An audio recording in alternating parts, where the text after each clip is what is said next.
watched this movie with my dad relatively recently. I watched it like Saturday. Let's go. I watched it with my dad. We had like burritos and stuff like that, and I like movies. I love movies.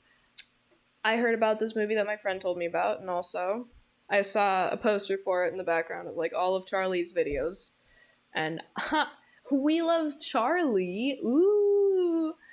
I wanted to watch it. And I've been wanting to watch it. My mom and sister were like, nah. They didn't want to watch it. Because it is a racing movie. I understand that. I don't particularly like racing movies either. But we ended up watching it. I really liked it. And that movie was called Redline. And all around, very enjoyable film. Very good watch. I'm going to talk about it. Ooh. Ooh. Ooh. There are a lot of things about that movie that I think were really good, and I want to go in order of it because that's a really good way to talk about stuff. So, the movie Redline is about Sweet JP, who's a racer, and he wants to win the intergalactic race. It's like the Indy 500, but for space racing, because obviously the Indy 500 holds nothing on this race if you have seen the movie. And it's got good characters, it's got strong locations. It's a good film. I would suggest watching it. So first we're going to talk about the animation. The movie took 7 years for them to animate, has over 100,000 frames, and it was animated all by hand. So there's no CG. If you don't like CG films, or movies with CG in it, right? Even if it's a sneaky little bit that they think they can get away with and you have eyes like a hawk to notice it, I understand that. I don't like CG in my stuff. I can see it, I can smell it, I can taste it, and I don't like it. But this movie has none of that. And the art style for it is incredibly pronounced, and you can tell exactly from the moment that you start that movie what it is that you're getting in for. Like, in the opening sequence with the yellow line race, you can see that mob guy.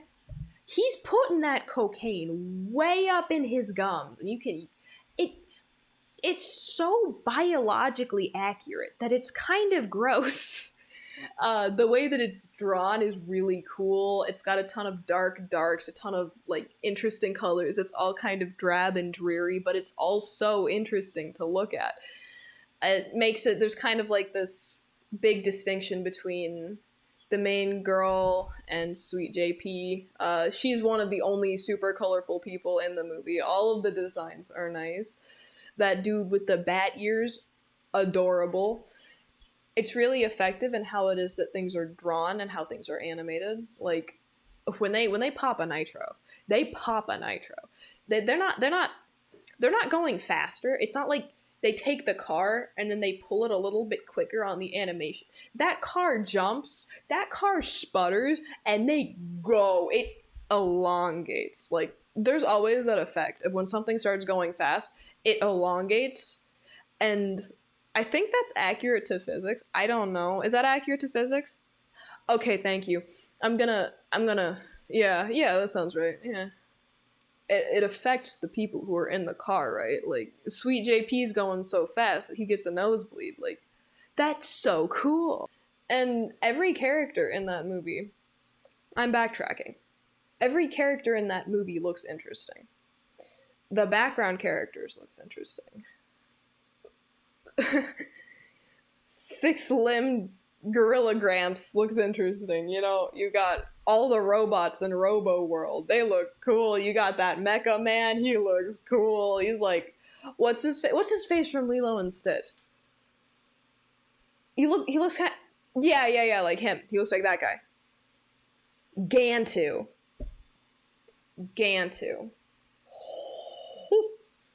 So, another part of the movie that's big are the characters. I'm going by list of what I think was actually important to the film. So, I don't think the story was that important. They don't tell you about the character. They let you meet the character and interact with the character before they give you the backstory for said character, right? The characters in the movie are like a part of the environment. It's something that you learn via exposure for the most part.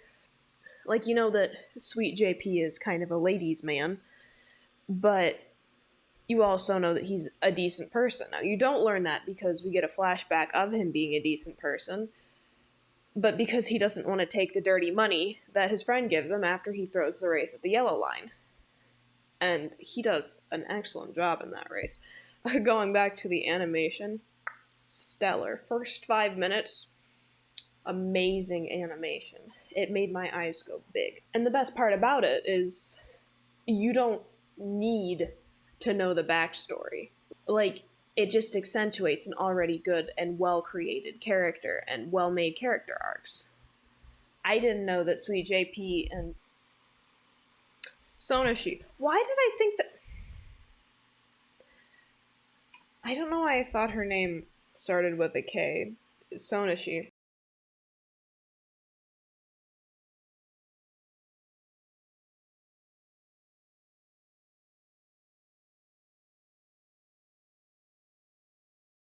Well, what you can assume is young JP in this racer. He's like so cool. He like leans over. He kisses two hot babes at once. Like, two of them. That's like 1+1 hot babes. He got both of them at once. Like, that's what made him like racing, I think. I'm not sure, but it really romanticized the whole thing. Get it? Because he kissed two women. Nuts. And all the characters, pretty cool, right? Like, I'd say that the designs is a part of the character, and each of the designs are interesting. I liked and they had in the little sequence that they had where the TV station, the network, was introducing each of the different racers, and they had like a little introductory segment, right? Like, you learned a lot in those introductory segments about those characters. Like, you've got the dirty cop. You learn a good amount about him, right? You've got the two bounty hunters having a like action figure sort of trailer for what it is their TV show is, or something like that. Like what bounty hunters advertise themselves. You have those two girls who drive that one car, and they're very... they know what they're about. And they do it well. And all the other ways that they're introduced, it's just interesting. And the antagonists, you can tell a lot about them by how it is that they interact with each other. You've got the admiral, and you've got the... See the president? I can't remember. He's the overlord, something like that. He's a big boss head honcho. I also liked how the mecha guy, he had a Pomeranian or something like that. A cute little dog. What are you doing with a cute little dog, man? You're too big. Get a big dog. No, it was nice. I always like that sort of thing. It's a good contrast to what it is that you see versus how it is that they are, which can be a very different thing. The cars were cool as well.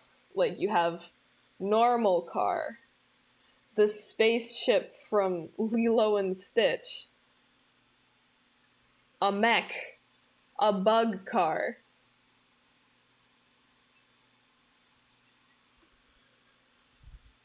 It was cool.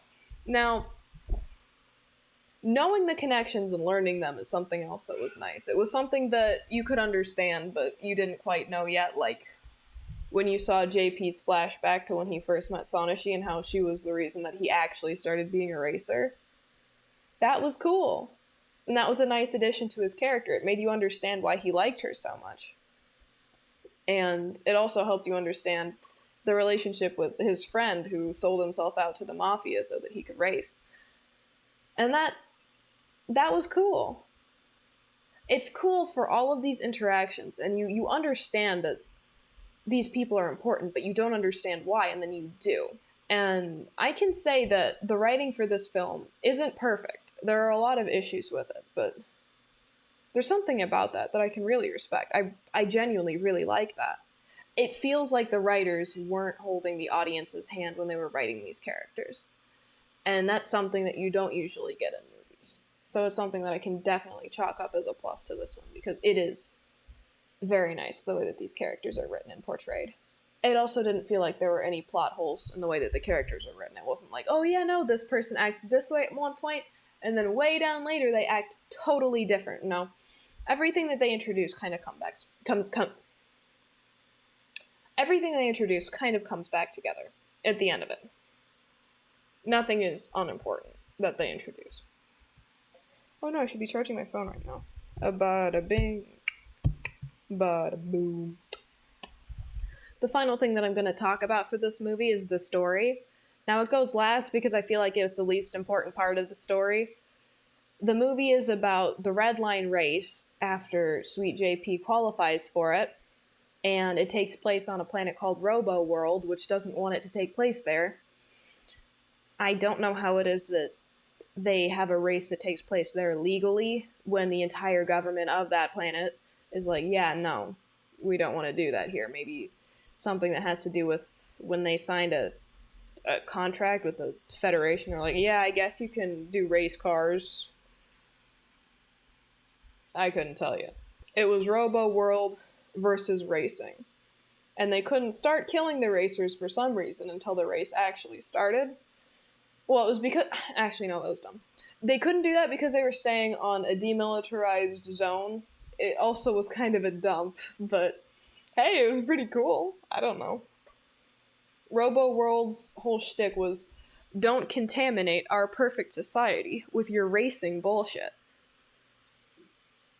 And that led to really interesting sequences when it came to the races later on in the movie, but I don't really understand why it was allowed to happen in the first place. You know, if I understood that, I'd be okay with the rest of it. It also allowed the entire film to happen because some of the racers dropped out because they didn't want to get shot at while they were racing, and Sweet JP did, which, we love getting shot at. Oh, yeah. Oh no, I'm dodging. I liked Funky Boy. It was very cute. Cute name. The thing looked like the blob guy from Akira at the end of the movie. I can't remember what his name was. The guy who functioned like Magneto did. And Robo World kind of felt like America to me, you know. It was giving me America vibes. There's a definite social commentary in there. And I do not feel anywhere near smart enough to talk about that, nor do I feel like I want to watch the movie again to get a greater understanding of what social commentary there was. This is a cool movie about racing in space. Spacing, if you will. There weren't any plot holes, but it felt like a character-driven narrative rather than a narrative-driven narrative, because the plot is go to Robo World and win the race. Now, there is more stuff that happens, like JP's car is rigged, so it is that he doesn't get his friend killed by the mafia. There's how those two racers left their friend to stay in the Robo World military, and he wanted to lash out at them because of that, because he had an issue with it. The food was kind of funky.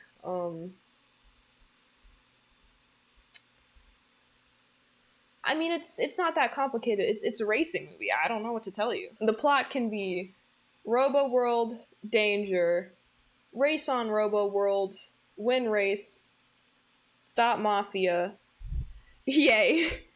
And that's pretty much all it needed to be. Now, I thought it was a good movie.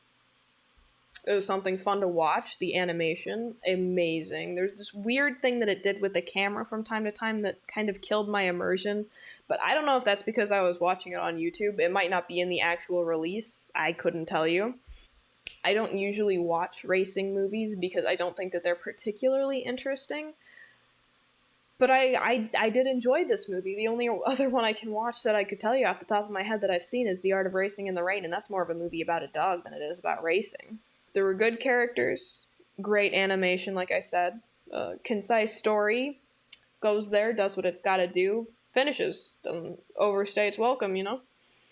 It's got interesting locations, great designs, and a high-tier pompadour, right? Like, are you telling me that I don't stan a pompadour? I'm literally wearing a JoJo hoodie right now. Like, come on. I know part four. He's got a hairnet for a hair. I would overall recommend this movie because it is a good movie.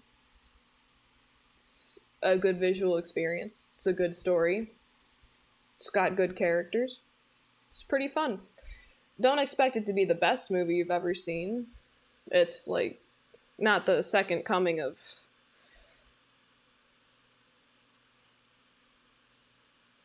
uh I would say a racing movie here. I haven't watched many, so if I did know of any good racing movies, that would definitely be what I would link, but I don't I don't know any.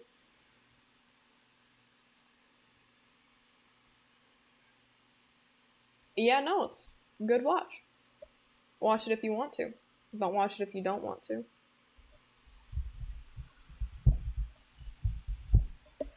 I have no idea what I'm dancing